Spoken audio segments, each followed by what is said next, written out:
Let's take a look at another McCain ad. Here it is. Washington's broken. John McCain knows it. We're worse off than we were 4 years ago. Does Senator McCain really believe that this country is worse off than we were 4 years ago? Sure. All along the trail, John McCain campaigns around real people. He goes to town halls and he hears what they have to say to him. You don't have to be in very many town halls, Chris, to understand that people are pinched by the increase in gas prices. They're losing jobs because of some downturn in manufacturing. And the economy as a whole has been very hard on the American family. That's what John McCain's referring to. He doesn't have to go very far every day to find those kinds of examples. Given that, I want you to respond to this clip from an Obama ad. Take a look. The President and I agree on most issues. There was a recent study that showed that I voted with the President over 90% of the time. In fact, Mr. Davis, Senator McCain is understating it. Last year, he voted to support Bush legislation 95% of the time.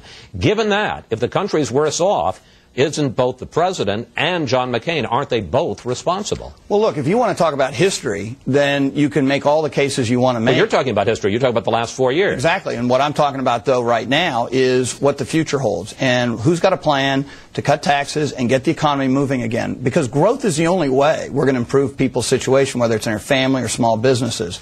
And so John McCain's got a plan for growth.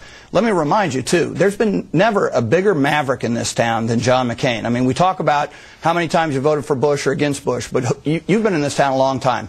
Who was the biggest irritant to this administration for the last 10 years, or last 8 years? John McCain. He sided with Democrats when he thought they were doing the right thing for the country, and he sided with Republicans when he thought they were doing the right thing for the country.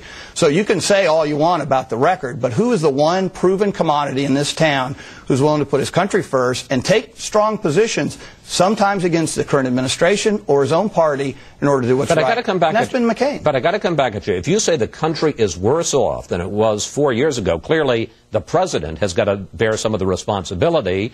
And by his own record, by his own admission, John McCain voted with the President last year 95% of the time. Sure, but I mean, how many of these things actually had anything to do with the current economic conditions or where we are in other places? Look, trade's a good example. John McCain's voted with George Bush for trade many times in the past and will support trade in the future. Democrats have opposed that. What's better for the economy, trade or no trade?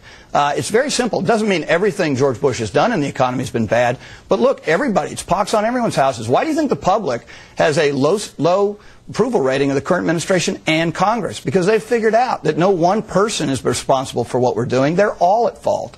And you have the one guy who's been screaming about spending by Congress and trying to get George Bush to veto some of these measures. Who's the one guy who stood up in the middle of that crowd and said, we got to fix this problem? John McCain.